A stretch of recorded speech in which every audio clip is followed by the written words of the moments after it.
তো গাইস, আপনারা কি জানতে চান যে আমি কিভাবে বিয়ার র্যাঙ্কে এভাবে 92+ পেলাম এবং 50 জনের ভিতরে একজন পেলাম? তো গাইস দেখেন, আমি 92+ পেয়েছি কীভাবে, এবং আমি আজকে আপনাদের সাথে শেয়ার করতে যাচ্ছি এমন কিছু টিপস যেগুলো দেওয়ার পর আপনারা অবশ্যই প্রোগ্রামার হয়ে থাকবেন।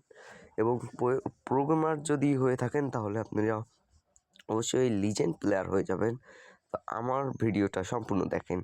তো আমি যে মালগুলো পেয়েছি ওগুলো কানেক্ট করে নিই। হ্যাঁ গাইস, তো আমি এখান থেকে সেটিংসটা দেখাই আপনাদের। এই দেখেন, এখানে আমার সেটিংসগুলো আপনাদেরকে শেয়ার করছি যে কিভাবে করা। আপনারা এভাবে করে নেবেন, তাহলে দেখবেন যে অনেক সুবিধা হবে। প্রত্যেকটা জায়গা আপনারা ভালোভাবে চেক করবেন এবং ভালোভাবে দেখবেন। যদি খারাপ লাগে তাহলে ডিসলাইক দিতে পারেন এবং লাইকও দিতে পারেন। এগুলো করে আপনারা দেখতে পারেন যে কীরকম হয়।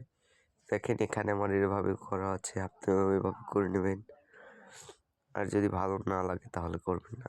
আর এই যে এইটা আছে না, এটা বন্ধ করে রাখবেন। আমি চিহ্ন দিয়ে দেখাই আপনাকে। এই যে, ঠিক আছে, এটা বন্ধ করে রাখবেন। এবং এই যে এখানে দেখেন, আমি শুধু একটা বন্ধ করে রেখেছি, এটাও বন্ধ করে রাখবেন। তাহলে আপনি অবশ্যই লিজেন্ড প্লেয়ার হয়ে যাবেন যদি প্রো প্লেয়ার হয়ে থাকেন, বা আপনি যদি প্রো নুব প্লেয়ার হয়ে থাকেন তাহলে পুরো হয়ে যাবে। তো গাইস, আজকের মতন এই পর্যন্তই ছিল ভিডিও, এবং আপনাদের সাথে আরও কিছু শেয়ার করছি যে দেখেন এইভাবে করে নিতে পারেন। আপনারা করে নিলে আপনাদের কী হবে জানেন, যে আপনারা ভালোভাবে খেলতে পারবেন, আপনাদের সুবিধা হবে খেলতে। আপনারা আমার মতন 50 জনের ভিতরে একজন হতে পারবেন এবং 92+ পেতে পারেন। এটা খেলার উপর ডিপেন্ড করে না ভাই।